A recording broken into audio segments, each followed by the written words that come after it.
Ny mofinaina isan'andro atolotry ny mpitandrina rakotina valina maoly.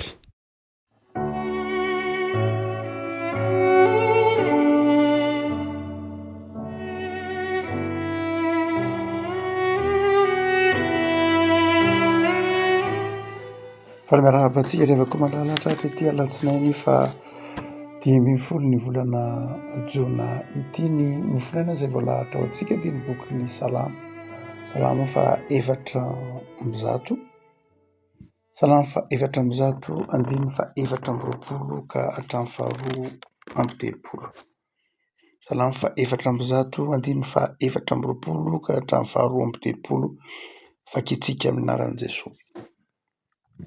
Endreny amaroa ny asanao Jehovah, fa endrena no nanaovanao azy rehetra, enika ny zavatra nataonao ny tany. Indro ny ranomasina sady lehibe ny malalaka. Any no misy zava-mihetsiketsika tsy tampoisaina, dia zava-miainana kely na lehibe. Any no alehan'ny sambo sy ny trozona izay noforononao ilaolao any.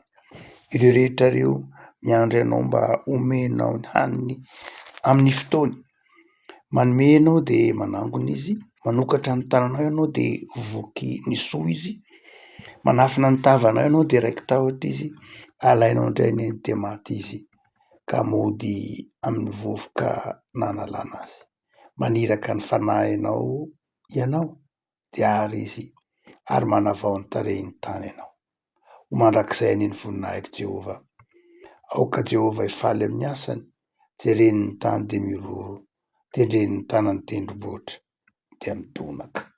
Ray masino, manamasinina ny fahamarinana ny teninao, ny fahamarinana. Amen.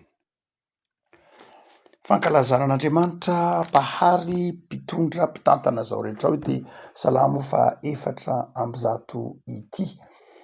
Fantatsika moa fa ny toetra voalohany izay ahafantarana an'Andriamanitra ao amin'ny testamenta taloha na ao amin'ny baiboly manontolo mihitsy dia Andriamanitra mpahary. Andriamanitra mpahary ary Andriamanitra mitondra izao rehetra, mitondra ny asan'ny tanany, mitondra ny fahariana izay nataony amin'ny fahendrena. Lafy-javatra roa lehibe raha no hoentina mampahery-antsika amin'ity mofinaina izay voalahatra ho antsika ity afaka malala. Dia ny halehiben'Andriamanitra sy ny asan'Andriamanitra. Lehibe Andriamanitra, izay nisehony eo, endreny amaroa ny asanao. Lehibe Andriamanitra ary lehibe takizany koa ny asan'Andriamanitra. Ny kely dia manao zavatra kely, fa ny lehibe rehefa manao zavatra dia manao zavatra lehibe. Ny ahafantarana fa lehibe ny olona anankiray, na lehibe ny rafitra anankiray, dia izy manao zavatra lehibe. Ary eto dia asehon'ny mpanao salamo zany, fahalehibiazan'Andriamanitra zany, fa lehibe Andriamanitra ary hita eo amin'ny asan'ny tanan'Andriamanitra ny fahalehibiazan'Andriamanitra. Asehony fahalehibiazan'ny ranomasina lehibe, asehony koa ny trozona lehibe, ary dia asehony ny fahalehibiazan'ny ny fahazantany efatra mihitsy ara n'ity Salamo fa 400 ity. Hoy tsika hoe lehibe Andriamanitra ka lehibe koa ny asan'ny tanany. Ho an'ny olona ataontsika hoe tamin'ny vanim-potoanan'ny antikite dia voafetra ihany ny fahalalana. Hatreo amin'ny ranomasina ataontsika hoe Mediterane sy ny manodidina tamin'ny vanim-potoana nisian'ny zanak'Israely.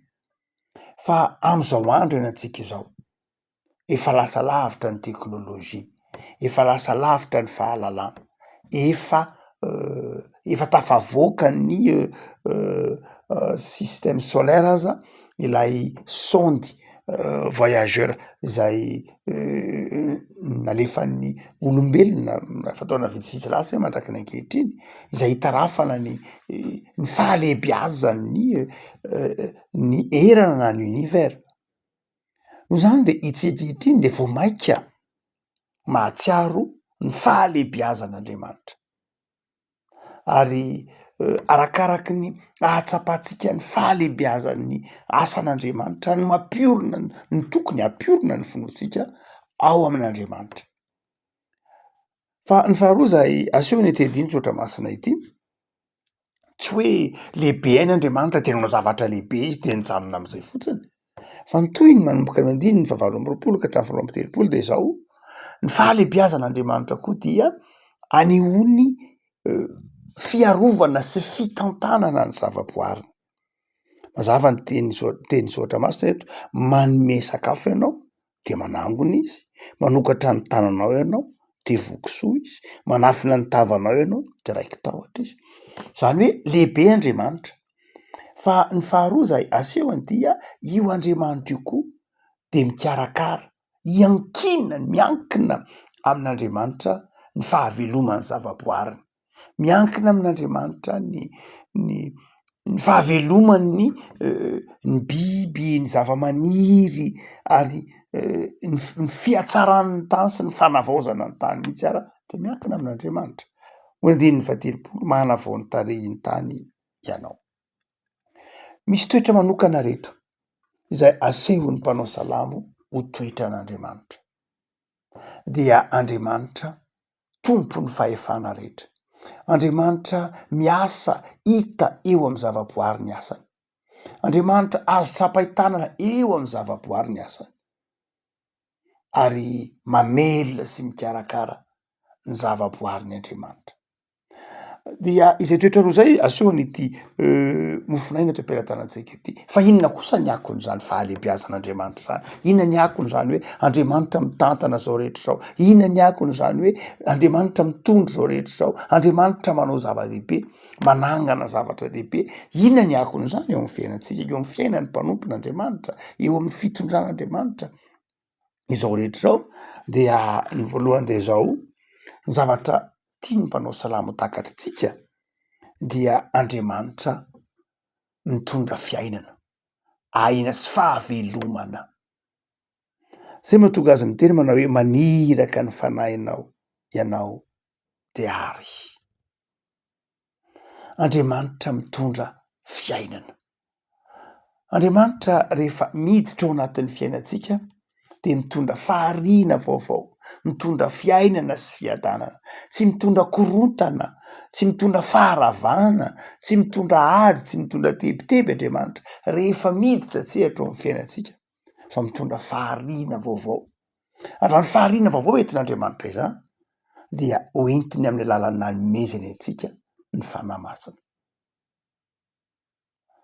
Fa ny faharoa zay asehon'ny mpanao salamo eto ravako malara am'ty akony ara-panahiny amin'ny fahalebiazan'Andriamanitra. Manome fiainana vaovao Andriamanitra, manome fiainana sy filaminana ho antsika Andriamanitra. Fa ny asehony manaraka koa de zao, azo ianteherana Andriamanitra, azotsika ianteherana izy. Jesoa efa nanafatra an'io ny hoe ahita fahoriana nareo ty am'izao tontolo zao, fa matoky, fa azonareo ianteherana fefa naresy izao tontolo zao. Andriamanitra azotsika ianteherana ao anatin'ny fivahiniantsika ety ambonin'ny tany, ao anatin'ny zavatra sarotra lalovantsika, ary Andriamanitra ny ianteheran'ny asan'ny tanan'Andriamanitra ihany. Andriamanitra no mitondro zao rehetra zao. Marina loatra fa raha mijery ny fiainantsika andavanandro tsika mahita ny changement climatique, ny fiovan'ny toetrandro de mieritreritra manao hoe mbola eo am-pelatanan'Andriamanitra ihany va ny tantaran'izao tontolo zao? Mbola miazona ny tany zay rehetra eo aminy ihany va Andriamanitra? Raha mijery ny fitambotsorany, ny faharavan'ny tontolo iainana, mijery ny eo ataontsika hoe loza voajanahary miseho etsiro, ahafatesan'olona maro na tafio-drivotra io na horohoro-tany io na tahaka zany, de mametra-panontaniana tsotra zao manao hoe mbola azon'Andriamanitra ihany va ny tany zay rehetra eo aminy? Ny valiny eny, ny valiny eny. Io ny mpanao salamo manamafy manao hoe Andriamanitra dia mitondro zao rehetra zao ary manana fahefana am'izao rehetra zao. Jereny ny tany de miroro, tendreny ny tanany tendrombohitra de mindona ka milaza ny fahefan'Andriamanitra. No zany de azotsika iankinan'Andriamanitra, azotsika ianteheran'Andriamanitra. Afaka malala lehibe Andriamanitra ho tsika teo. Misy fivavahana anankiray zay manao fanekam-ponoana rehefa miteny de manao hoe lehibe ny Andriamaniny. Fa tsika kristianina indraindray manadino izany mieritreritra n'izany hoe lehibe ny Andriamanitra ao. Fanekam-pona kristianina nge zany hoe lehibe ny Andriamanitra ao zany. De atsika amin'ny fanekam-pona kristianina mino Andriamanitra ray tsy toa lehibe ny Andriamanitra tsika. Fa isika no kely ny finoantsika de akelezintsika Andriamanitra. Akelezintsika ny asan'Andriamanitra, akelezintsika ny fahefan'Andriamanitra ary ferantsika amin'ny finoantsika ary izy manao hoe za ve de vitan'Andriamanitra. Andriamanitra ve de afaka anao zany eo amin'ny fiainako? Fa ny valiny afaka manao izay mahasambatra anao Andriamanitra. Fa manapa-hevitra iankina amin'Andriamanitra. Nomen'Andriamanitra fahafahana safidy malalaka ny olombelona. Libre arbitre hoy nareo amin'ny teny frantsay. Nomen'Andriamanitra fahafahana misafidy malalaka isika. De izay fahafahanao misafidy malalaka izay apetrao amin'Andriamanitra. Avelao Andriamanitra no misafidy, tsy milaza koa zany hoe tsy misafidy ianao, fa ny safidinao zany de zao safidin'Andriamanitra. Satria Andriamanitra azonao ianteherana. Jesosy ngena nafatra an'izany. Makanisa ty amiko ianareo, miasa fatratra sy mavesatretana, misafidiana miaraka amiko ianareo. De eo mianareo fiadanana. Ka inona indray ny mampisalasalatsika ry havako am'izao fiandohan'ny herinandro zao. Ny afatra ho anao vao manomboka ny herinandro, lehibe Andriamanitra. Ny afatra ho anao azo iankinan'Andriamanitra. Ny afatra ho anao mitondro zao rehetra zao sy ny zavaboarin'ny Andriamanitra. Ny afatra ho anao manome fiainana sy fifaliana ary fiadanan'Andriamanitra. Ny afatra ho anao mitoetra ao anatinao ny fanahy mason'Andriamanitra. Ko nahoana ary ianao mitebiteby? Nahoana isika no tsy afaka mifaly amin'ny fiainana isan'andro? Nahoana tika tsy afaka miezaka hitondra ny tsara kokoa eo amin'ny fiainantsika isan'andro? Nahoana isika tsy afaka hizara zany fitiavan'Andriamanitra, fahendren'Andriamanitra zany ao anatin'ny tontolo androntsika anio? Ny antony de zao, satria tsika misalasala, satria tsika tsy manapa-kevitra.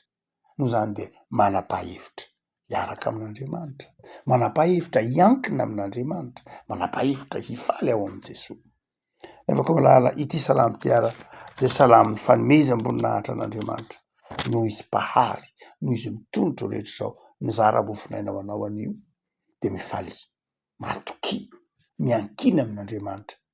Ary dia aoka ho tsapanao fa ny Andriamanitra ao amin' Jesosy Kristy Tompo de efa naniraka ny fanahiny ho ao aminao, hanavao anao mba hanananao fiadanana sy fahombiazana indray. Mamakivaky ity herinandro vaovao omeny Tompo anao ity. Ivavaka sika. Tompo ampisaoranao zay. Saoranao ny amin'ny teninao zay mampahery sy mampionona anay, mampitraka anay ny amin'ny halehiben'ny fahefanao Andriamanitra. Fa ianao Andriamanitra de mahary zao rehetra zao. Ianao Andriamanitra no mitondro zao rehetra zao, misy zao rehetra zao satria misy ianao. Saora Tompo fa mahazo toky zahay fa eo akaikinay ianao. Ary tsy vitan'ny eo akaikinay fa mitondra ny fiainanay amin'ny fahariana vaovao, fiainam-baovao. Da io ty tontolo andro omenao anay ity Tompo, tontolo andro hanomponay anarahanay ianao. Ao koa tsapanay fa tsy misy mahatohitra anao, tsisy mahazaka anao rehefa miasa ianao amin'ity alatsinainy ity. De tao am'izay hiasa ampitiavana, tao am'izay hanompo anao ampitiavana, tao am'izay hifaly sy hatoky fa tsisy mahazaka anao rehefa miasa ao anay ianao. De mamindrafo aminay Tompo, vavak'izay ho an'ny asanay, vavak'izay ho an'ny tanindrazanay, vavak'izay ho an'ny ankoranay sy ny fianakavianay, ny mpiarabelona aminay Tompo amin'ity herinandro vaovao ity. Terizo, hibanjina anao Andriamanitra, aza velana ao erikeriky, aza velana ao anahy fa manan'Andriamanitra azo antoka izay mitondra rehetra ao amin'ny fahendrena. Ataovy mahay manaiky ny sitraponao zahay, ataovy mahay manaiky fa ny Andriamanitray de ianao amin'i Jesosy Kristy mpamonjy, de Andriamanitra mahay zavatra rehetra. Araka ny teninao manao hoe moa misy zava-mahagaga tsain'i Jehova va, de ataovy miankina aminao zahay, aza velanao vilina erikerika fa ataovy eo ambany fahasoavanao. Misaotra Jesosy. Amen.